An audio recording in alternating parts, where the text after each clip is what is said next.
la pantalla completa.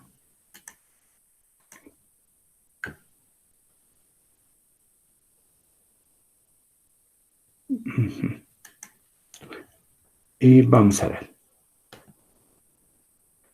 Tenemos aquí que alguien nos mandó esto, no sé quién haya sido, déjenme regresar un momento porque si es aquí. Valeria. Valeria. Ajá, gracias Valeria. Nos estás mandando tu respuesta a la pregunta 3. Demuestra sin utilizar el teorema de Rice. Ajá, sin utilizar el teorema de Rice que el conjunto regular no es recursivamente enumerable y tampoco lo es su complemento.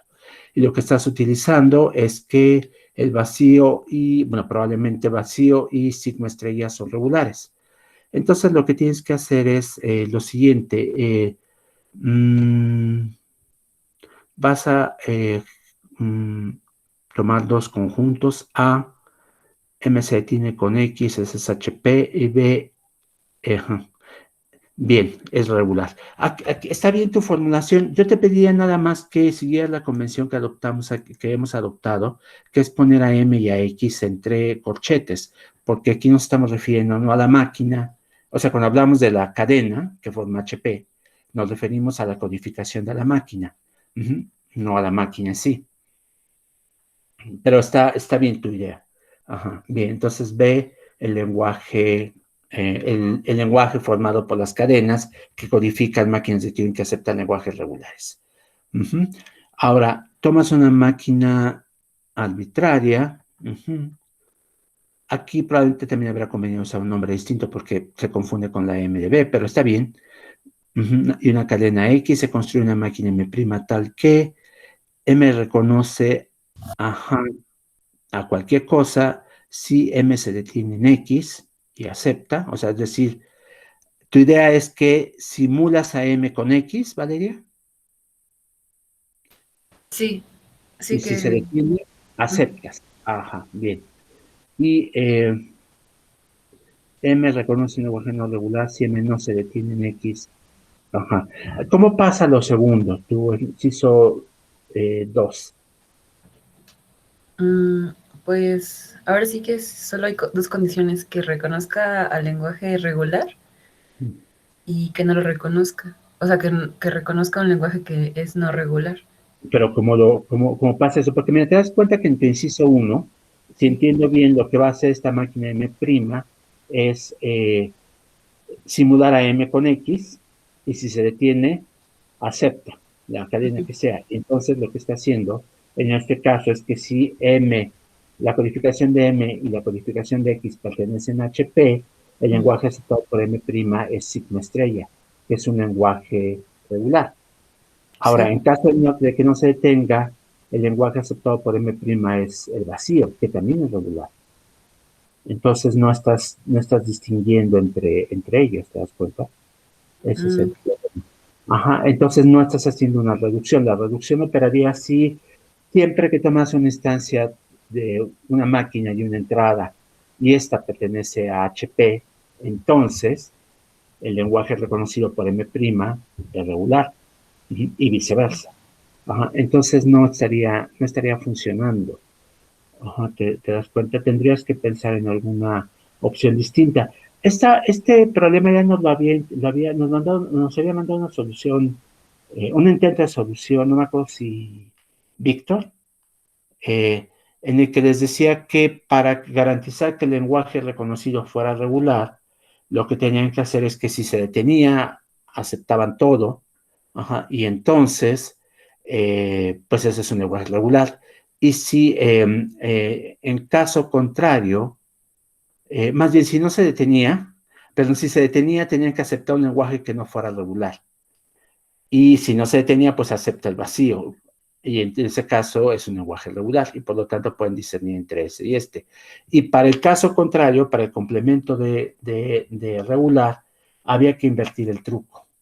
Lo que había que hacer es que ahí, si se detenía, había que aceptar todo y entonces lo que teníamos es que en caso de que no estuviera en HP, se estaba reconociendo al vacío, que es un lenguaje regular.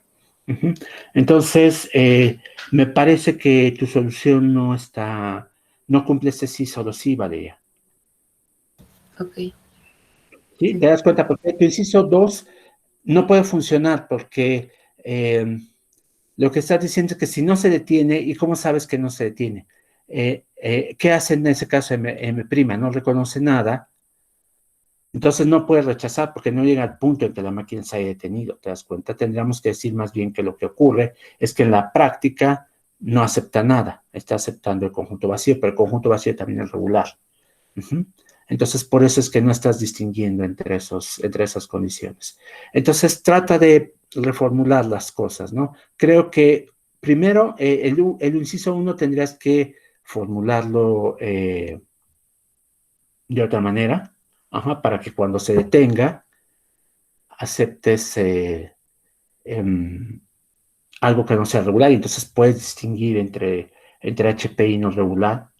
Y en el otro caso, hacer lo contrario. Ajá, en el caso que quieras demostrar que no regular tampoco es recursivamente numerable. Ujú. Bien, entonces aquí está esta.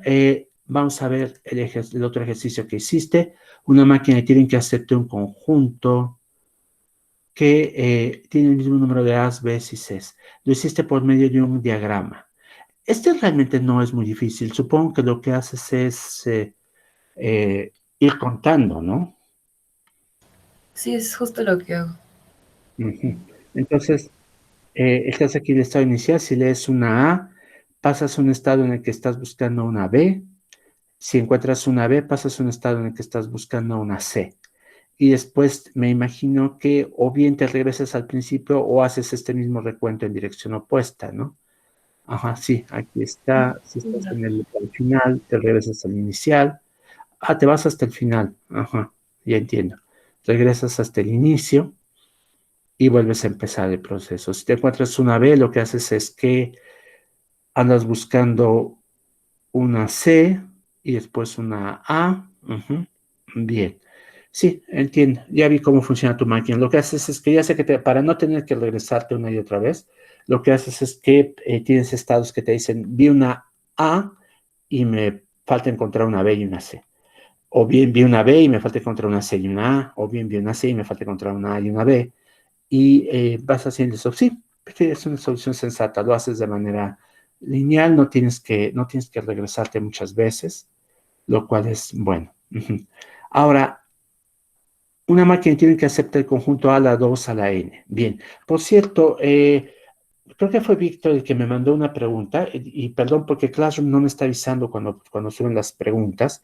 Me mandaste una pregunta ayer, ¿verdad, Víctor? Sí, profesor, sobre Ah, la tarea 3. sobre la tarea 3, precisamente este ejercicio, ¿no? El 2. Me preguntaba si n podía ser cero o tenía que ser mayor que cero, ¿no? Yo creo que Exacto. ajá, yo creo que es indiferente. Se puede hacer con cero. Te das cuenta que cuando n es igual a cero, entonces tienes 2 a la cero, es uno, y entonces tienes un Ah, n sí, solo. pero el de la tarea 3 es el que dice que es A a la N, B a la 2N, creo. A ver, déjame ver, entonces te entendí. Entonces ahí sí podría ser como la cadena vacía, ¿no? Es el de la tarea, no este ejercicio. Sí, el de la tarea. Entonces, ahorita regreso a ese punto, entonces. Si quieres, déjame terminar Exacto. de Sí, lo sí, que sí. Valeria. Ujú, gracias. ¿Qué hace Valeria? Lo que estás haciendo es que, a ver, cuentas de dos en dos las As. Ajá. Y si te sobra una al final, entonces tiene que tener vacío. A ver, no me queda claro cómo funciona. Valeria, ¿nos puedes explicar un poco más? Ah, sí, es que justo voy contando de dos en dos, Ujú. porque como, bueno, siempre tiene que ser a la uno, a la 2, a la 4, a la 8, pues siempre es un, bueno, se ejemplifica, por ejemplo, eh, cuento primero, la primera la pongo como vacío y la segunda la cuento como A, y así voy. Entonces se va como ejemplificando el cuadrado. Bueno, como, Bien, bien, bien, entiendo. Sí, vas con la siguiente potencia de dos. sí, Ah, entonces si todos, o sea, el resultado es si todos son, si se acaba de leer la cadena y todos son vacíos, pues lo acepta.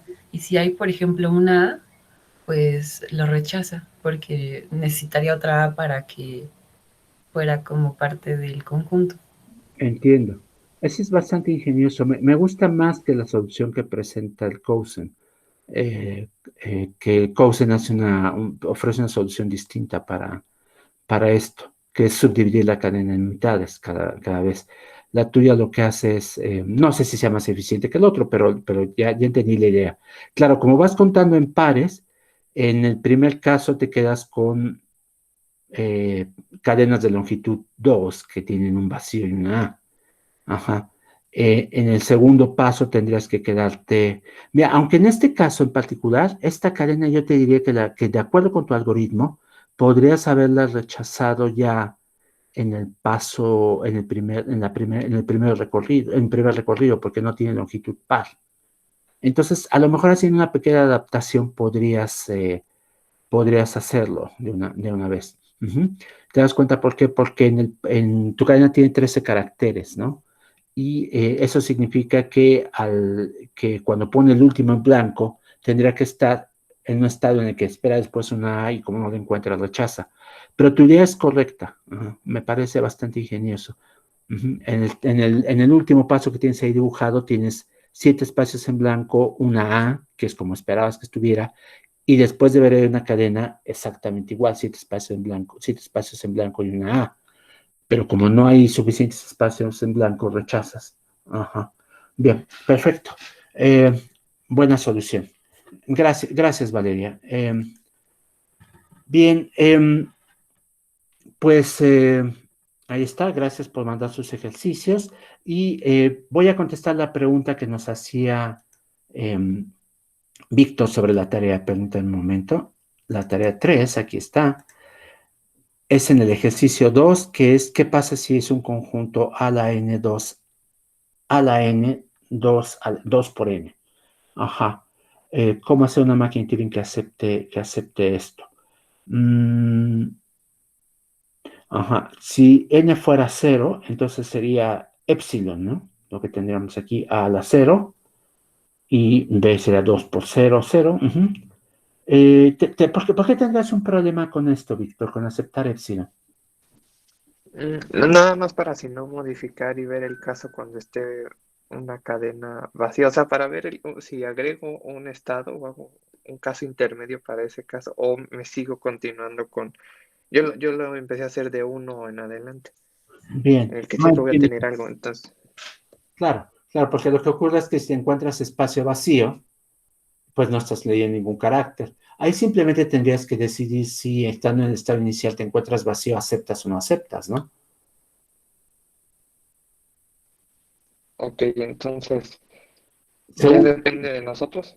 sí, sí, sí, hágalo como les parezca más práctico. Yo creo que no debería costarte ningún trabajo hacerlo con cero, pero si tu Exacto. solución, ajá, si tu solución es más elegante con el caso con los casos de n mayor o igual mayor o igual que 1, pues déjalo así. Nada más le pido a Vladimir que Muy bien. tome nota, ajá, de que si no Exacto, hace. hacer la anotación, ¿no? Ajá, sí, exactamente, que tome nota que es aceptable, aunque no aceptes a Epsilon. Ajá. Pero en general, la solución que a mí se me ocurre, eh, eh, que seguramente es distinta a la tuya, no tendría un problema. Lo que haría es, empieza en estado inicial, lee después un espacio vacío y lo que hace es aceptar, ajá, en automático. Pero si tú tienes otra forma de resolverlo y que crea la necesidad de un estado intermedio que hace que la solución no sea elegante, déjalo con n mayor o igual que a 1. Bien. Profe, Sí, yo tengo adelante. una pregunta con el inciso 4 de la tarea. Ajá, a ver, déjame ver entonces otra vez eso. An- Están viendo toda la tarea, ¿verdad? Antes de que nos cambiemos de pregunta, ¿puedo hacer una sobre la pregunta 2 para no cambiar tanto el tema? Está bien, adelante y después vamos con la pregunta que va a ser sobre 4. Eh, Muchas gracias, profe. Una pregunta. La solución que estoy planteando para ese problema, necesito de que use una doble cinta. El problema que tengo ahí es que no tengo, digo, para el 1, no es el 1, me confundí. Entonces, si quieres, responda primero a la compañera, me confundí, creí que era el mismo ejercicio. Es para el 1 mi duda, profesor. Bueno, sí, bueno, ya que pasamos a tu duda, pueden usar las cintas que sean necesarias para resolver los problemas. Ya sabemos que son simulables por una máquina con una sola cinta, entonces pueden usar las cintas que crean necesarias. Una opción para el 1, yo la había mencionado, es que no necesariamente es la solución más elegante, pero una opción es utilizar una cinta auxiliar para ir contando. Entonces, Exactamente, mi duda era de la sintaxis, cómo se marcan las deltas, ya que tenemos 2 cintas. no tienes que... sí, entiendo. ¿Cómo marcas ahí que estás escribiendo una cinta auxiliar? Puedes dar una descripción verbal. No tienes que dar una tabla. O no tienes que dar un autómata, como decían sus compañeros, que hacen una extensión de autómatas y presentan así las máquinas de Turing. Es un formalismo legítimo, pero puedes dar una descripción verbal, siempre y cuando sea paso por paso. Es decir, lee esto y en la cinta tal marca tal. Una posibilidad de que tú podrás poner es escribir que delta, poner un subíndice a delta para decir que está escribiendo en la otra cinta. Esa es una posibilidad, pero no tienes que ser tan detallado. Perfecto. Como digas, en la otra cinta escribo tal cosa. Y justo eso lleva a mi otra pregunta. Digamos que, bueno, viene el Cousin que pues las cintas tienen como su propia lectura-escritura y pues pueden andar por donde sea. Entonces, si no la muevo, puedo decir que no le hago nada. Puedes decir eso. Perfecto. Muchísimas gracias y disculpa, compañera, me confundí. Bien, bueno, aprovecho entonces para todo. Se valen descripciones de bastante alto nivel, siempre y cuando el detalle de lo que están haciendo se explique con cuidado. Entonces, decir, en la segunda cinta hago tal cosa es legítimo. Sabemos que esas operaciones se pueden implementar, pero como mi curso no, creo que eso es desde el principio, que no se trata de hacerlo sufrir con esas descripciones tan detalladas, sino que entiendan en general cómo funciona el formalismo. No me preocupa que me den esas explicaciones, porque en realidad para que la explicación fuera completa tendrían que decirme cómo se implementa esta tercera cinta, tendrían que describirme todos los estados intermedios. Se dan cuenta que eso es una descripción muy, muy, muy detallada y muy compleja. Todos los libros que ustedes consulten lo hacen una sola vez para decir cómo se hace la simulación y después suponen que se puede hacer. Y cuando ustedes están tratando de mostrar un resultado de manera original, en los artículos de investigación lo que se dice es, aprovechando la descripción detallada que apareció por primera vez en tal lado, yo propongo esta forma de resolver el problema. Entonces no se trata de que tengan que dar una descripción con deltas precisas de cada caso. En los esquemas que puso Valeria o que en la clase previa había puesto, no me acuerdo si Víctor o alguien más, son aceptables e incluso descripciones de más alto nivel, siempre y cuando no se salten detalles. Bien, ahora sí, alguien me preguntaba del 4. Sí, yo. Pero bueno, es más como un problema, una pregunta del teorema. Es que, bueno, ves, la propiedad dice bueno, para demostrar la indecibilidad, ¿no? Que si una propiedad se cumple en una máquina y no se cumple, ¿no? Entonces, por ejemplo, podemos reducir como el tot a una propiedad y de ahí decir. Sí. De hecho, mira, 3 te está pidiendo que lo hagas así, utilizando una reducción M. Entonces, para demostrar que no es recursivamente enumerable, tendrías que reducirlo a un conjunto que sabemos que no es recursivamente enumerable. Les doy este hint. En este caso es claramente el complemento de HP. Y lo que tienen que hacer es pensar, reducir no HP a tot. Eso significa que si yo les doy una máquina de Turing con su entrada, la codifican y ustedes se preguntan, ¿esto está en no HP? La respuesta va a ser sí, en caso de que la traducción de esa entrada esté en tot y viceversa. Les adelanto un poco más. Vean cómo lo que tendrían que hacer es pensar una máquina que pues siempre se detenga, siempre que la instancia original se detenga, y entonces es una máquina total. Y pensar en que no está en HP cuando, vamos a pensar la negación de esto, y entonces de esa manera, digo, si no necesito el ejercicio completo, pero de esa manera lo que ustedes tienen es que, dada una instancia de algo que podría estar en no HP, lo convierten en una instancia de algo que está en TOT, porque pues siempre va a aceptar, ¿no? Entonces, por esa vía se puede hacer la reducción. Ajá. Y se puede hacer la reducción a HP y entonces lo que hacen es negar y de esa manera tienen no, HP. Ponen negación en el momento adecuado. Algo, digamos, la condición sería así. Está en HP si solo si no está en TOT.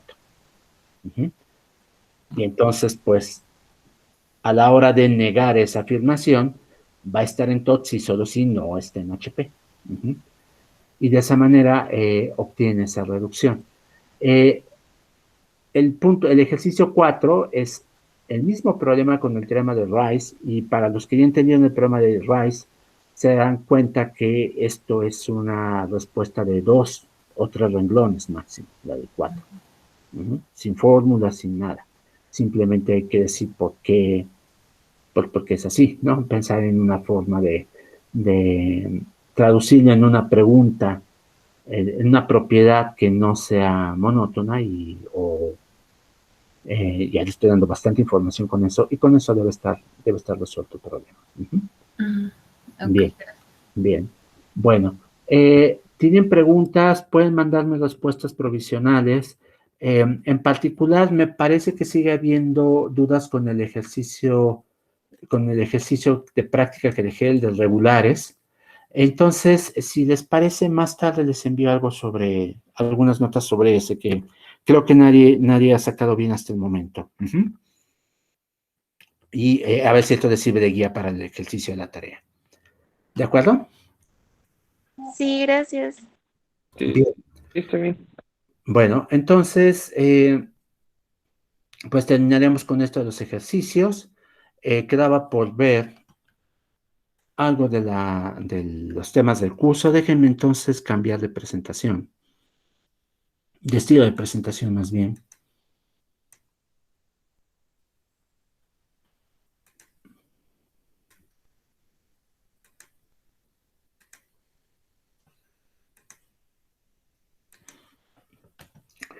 Realmente nos queda muy poco tiempo para terminar.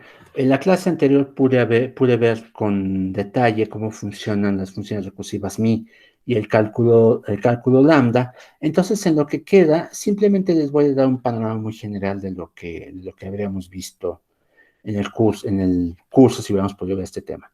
Vean, lo que hago después es presentar un lenguaje de programación imperativa muy sencillo.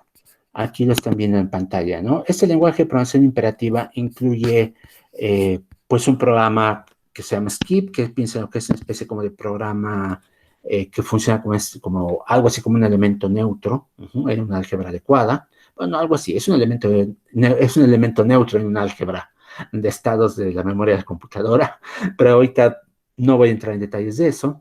Y el comando fundamental, lo estoy subrayando ahora, es la asignación.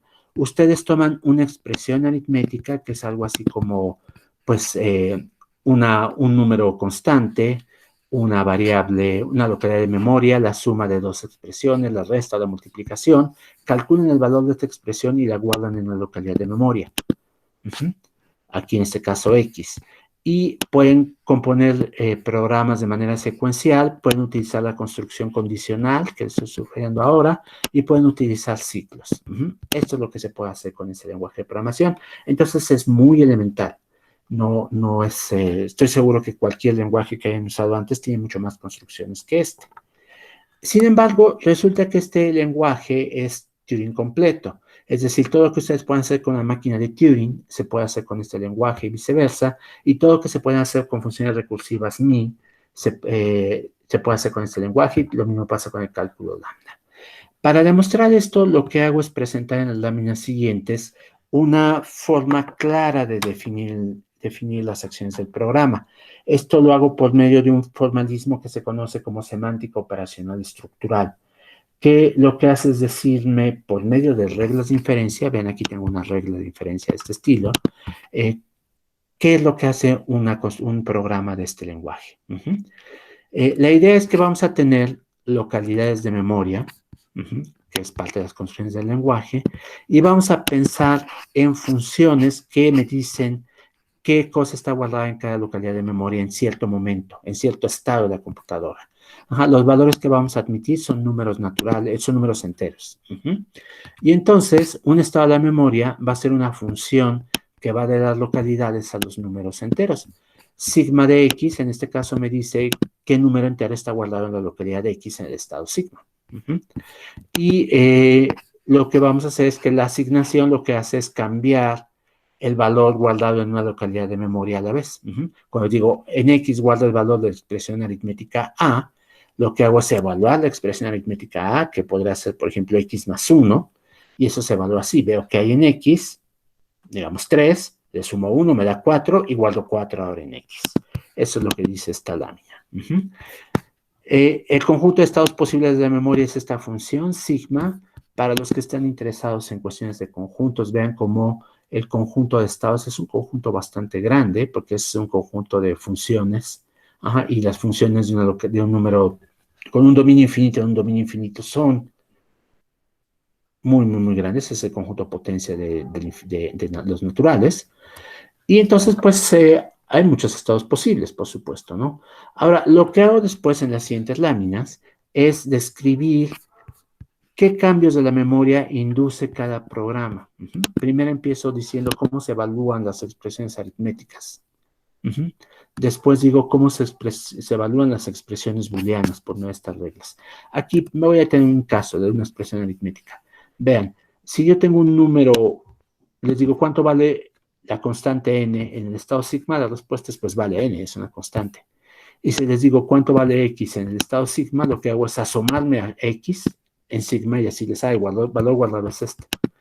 Ahora, si yo quiero evaluar la suma de dos expresiones aritméticas, lo que hago es esto.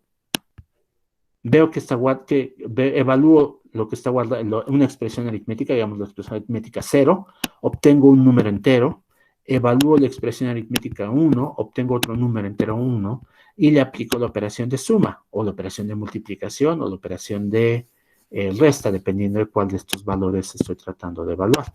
Aquí vean cómo estos más, menos y por son elementos sintácticos, son simbolitos que me dicen que hay que hacer, pero yo decido cómo los implemento. Aquí, como esta es una situación ideal, los estoy implementando como la suma, la resta y la multiplicación de los números enteros que ustedes conocen, aprendieron en primaria, por supuesto, pero ustedes saben que el lenguaje de programación típico no implementa así la suma.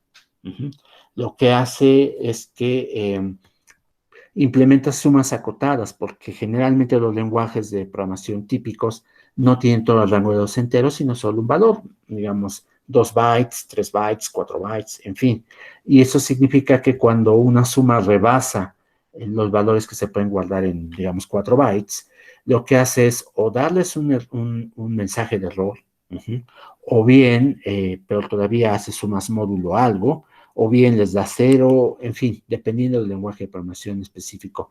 Yo sé que ustedes están acostumbrados a Java, a Python y lenguajes así que hacen algo sensato, que es dar un mensaje de error.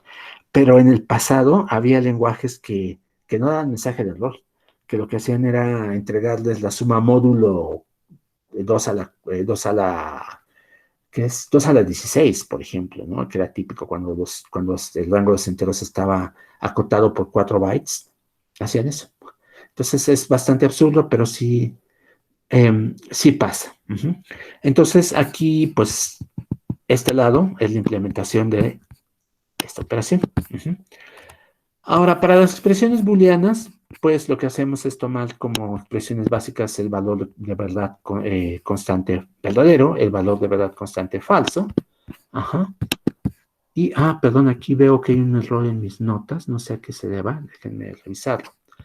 Pero el caso es que falso nos da siempre falso, verdadero siempre nos da verdadero.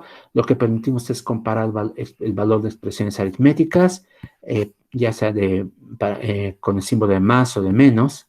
Y Finalmente, lo que hacemos es introducir dos operadores booleanos, que son la disyunción y la conjunción. Bien. Y nuevamente necesito revisar aquí qué pasa esto, porque creo que hay un pequeño error. Pero bueno, ahí están las expresiones booleanas. Para los comandos, que esos son los importantes, aquí vean cómo las reglas me dicen qué pasa con el comando skip, que es en un estado de memoria no hagas nada, porque pues el lenguaje, este programa skip me dice no hagas nada. En el estado en que asigno un valor a la memoria, a una localidad, lo que hago es evaluar la expresión aritmética, obtengo un número entero como resultado, y entonces el resultado de todo esto es que la memoria sigue igual, salvo esa localidad de memoria en la que guardo un nuevo valor entero. Es programación imperativa y al mismo tiempo es programación imperativa sin efectos colaterales. Es decir, solo altero la localidad de memoria que está recibiendo la asignación y no otra más. Esto no pasa en los lenguajes de programación típicos como C u otros más. Composición secuencial me dice, pues ejecuta un programa y después ejecuta el otro, y el estado al que llegas es, pues, el estado que resulta de estas ejecuciones sucesivas. Condicionales ya se imaginarán cómo es. Y los ciclos, ese es el complicado, que me dice que si la condición del ciclo es falsa, pues no hago nada. Si la condición es verdadera, lo que hago es ejecutar el cuerpo del ciclo y después volver a ejecutar el ciclo con el nuevo estado al que llego. Posiblemente con no terminación. Posteriormente en las láminas lo que hago es presentar cómo las funciones recursivas MI que vimos se pueden implementar por medio de programas de este lenguaje de programación.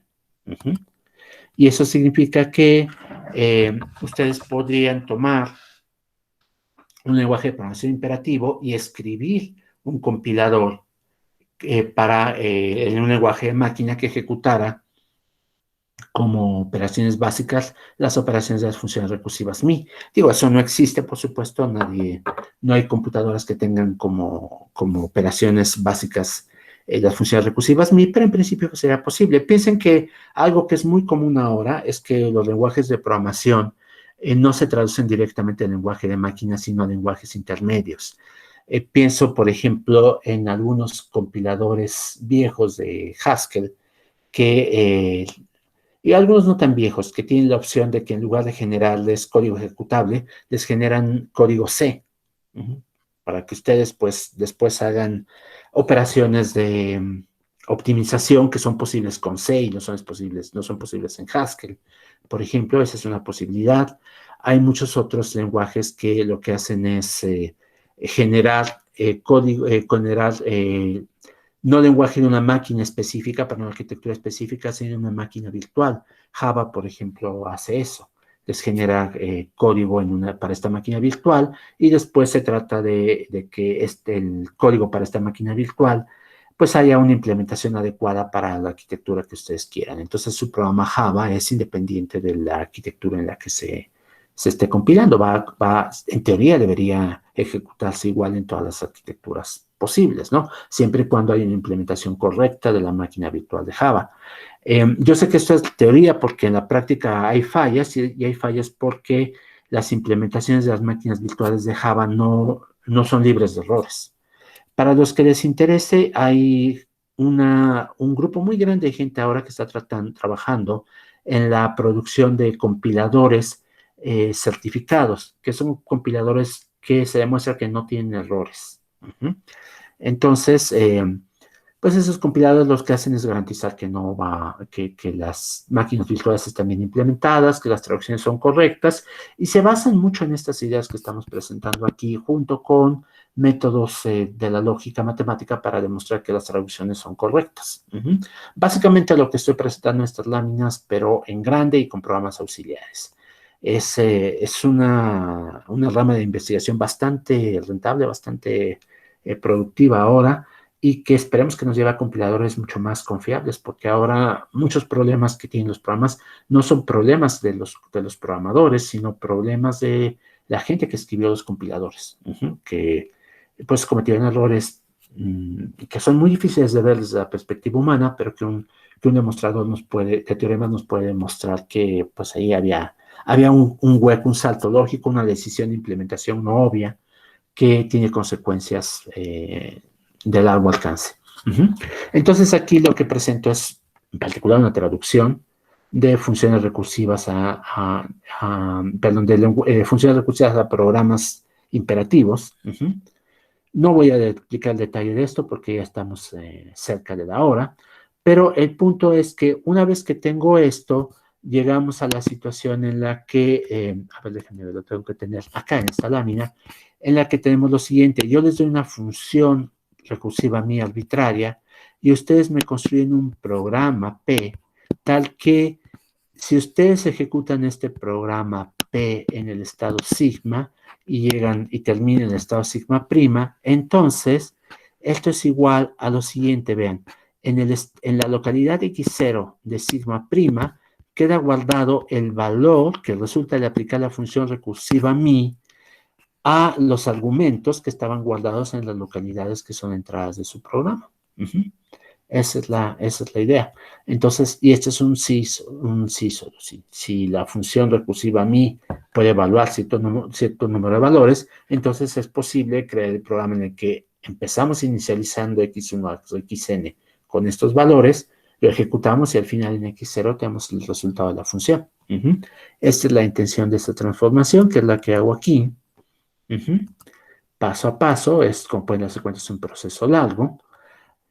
Y al terminar, pues presento un ejemplo para la operación que he estado definiendo en todos estos formalismos, que es la suma.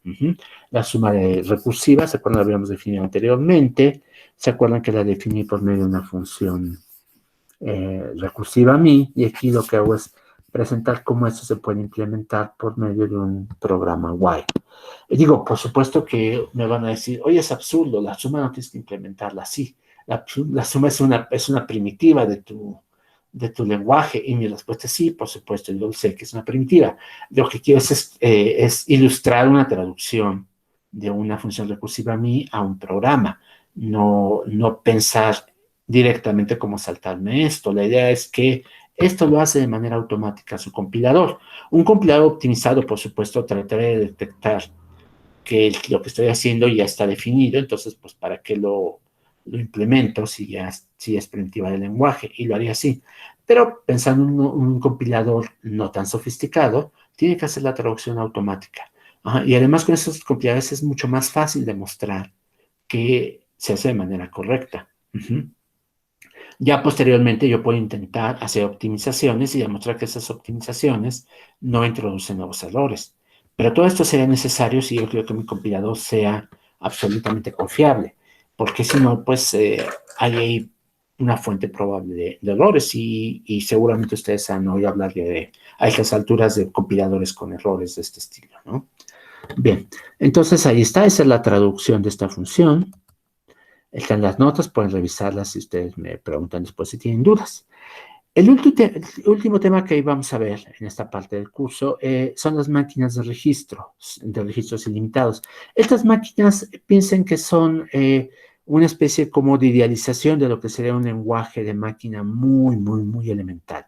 Un procesador que todo tiene las operaciones que pueden ver aquí, que son 4, que es el 0, es el sucesor, es la transferencia y es el salto. El 0 lo que hace es que, pues me dice, yo guardo 0 en una localidad de memoria, en un registro del procesador, muy simple. El sucesor lo que hace es ver que está guardado en un registro y me entrega, toma ese número, calcula el sucesor y lo guarda en ese mismo registro.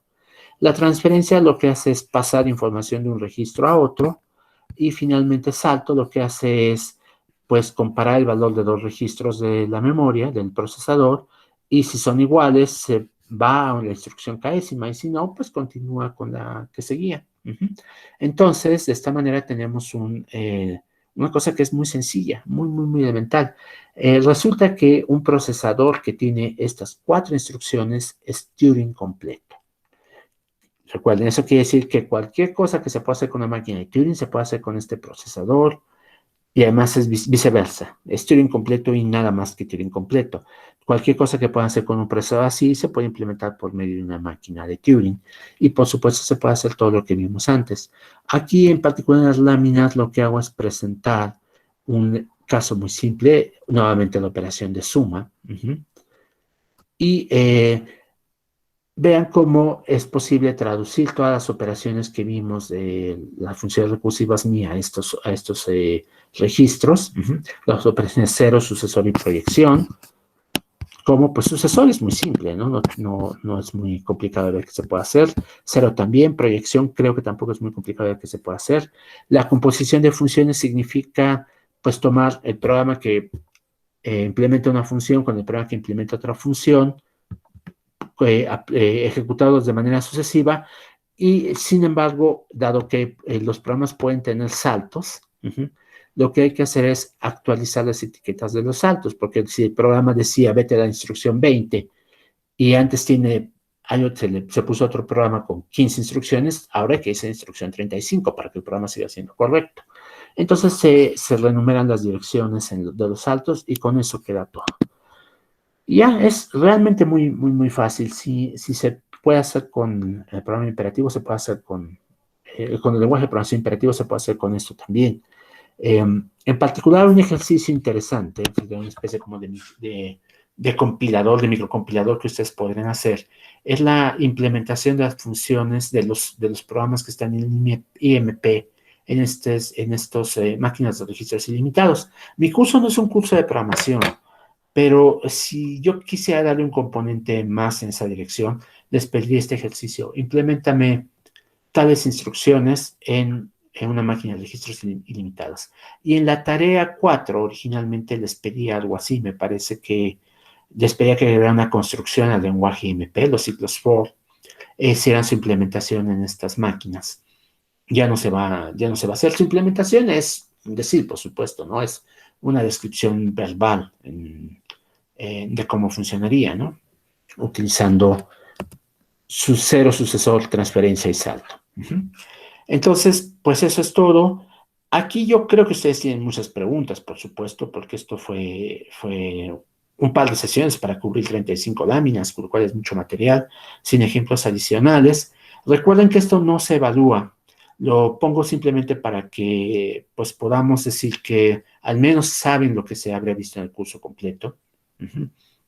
Si hubiéramos visto esta parte, tiene una idea del fundamento teórico de compiladores, que por un lado la parte de su implementación es la que está en el contenido de un curso clásico de autómatas y lenguajes formales, es decir, ver gramáticas independientes del contexto, ver lenguajes regulares, etcétera, etcétera, etcétera. Pero la parte teórica de compiladores es el conocimiento de que no importa qué tipo de lenguaje de programación elijan ustedes, este lenguaje de programación es reductible a operaciones elementales de una máquina de Turing, y por lo mismo, en principio, debemos poder traducir programas de un lenguaje a otro.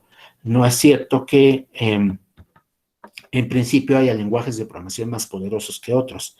Todos los lenguajes que tienen las construcciones que presenté IMP o que tienen las construcciones del lenguaje de funciones recursivas MI son igualmente poderosos desde la perspectiva matemática.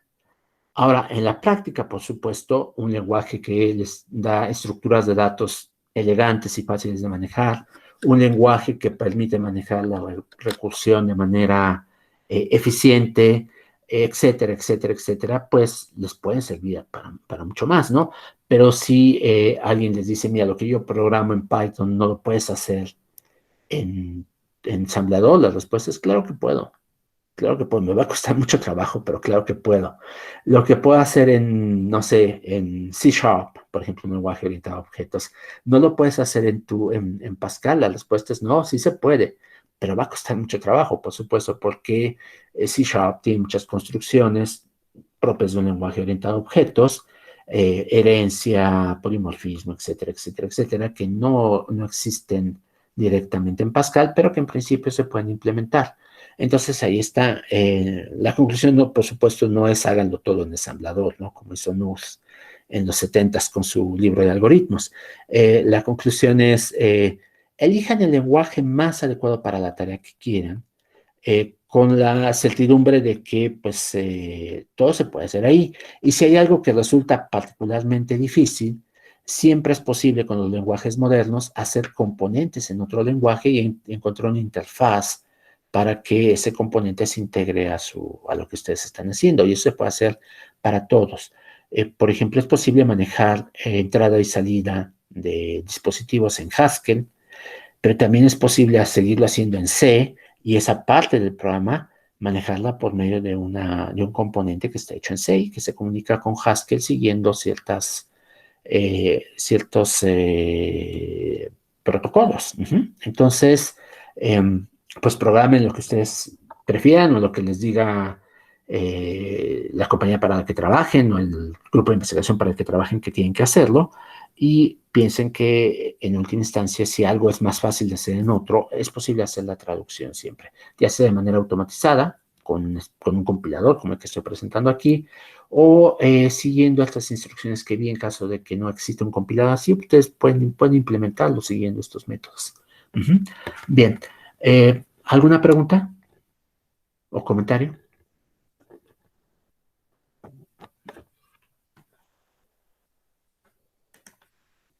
¿No? Yo tengo una pregunta, profesor.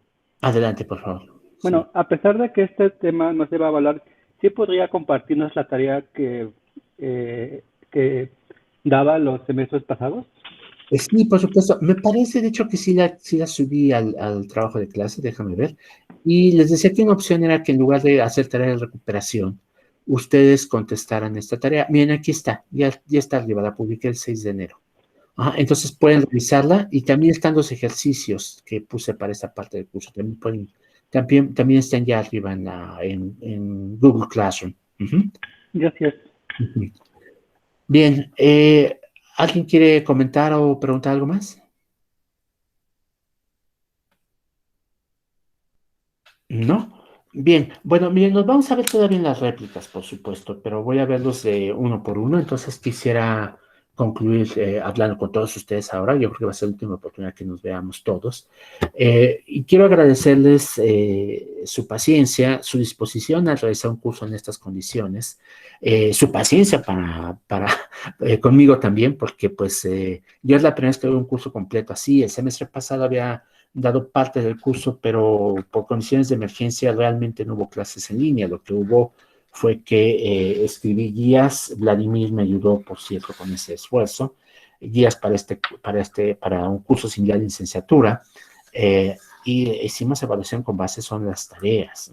Entonces, fue muy distinto a lo que estoy haciendo con ustedes. Esta es la primera vez que doy el curso para posgrado completo de esta manera, y por supuesto, espero que algunas cosas hayan salido bien, pero hay cosas que no salieron como yo esperaba.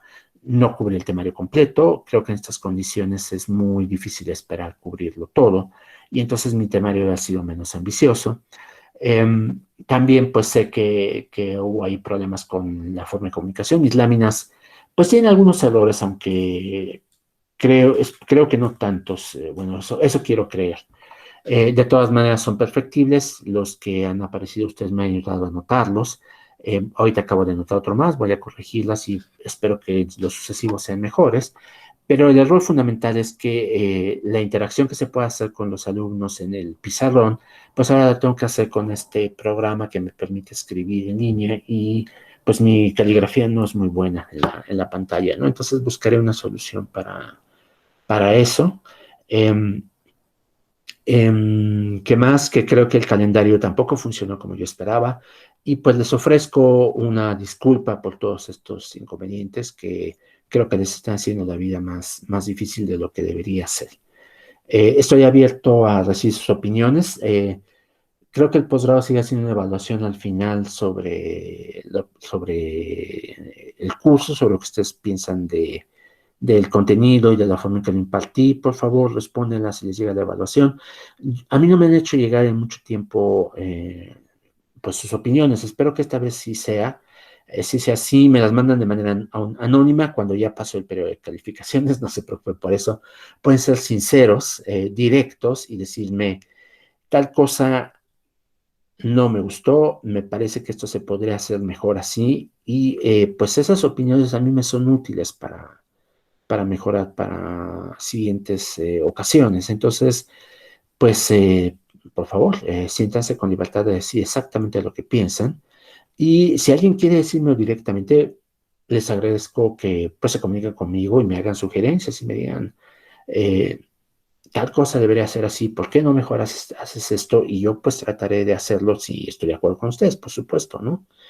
Em, no sé si alguien quiere comentar algo.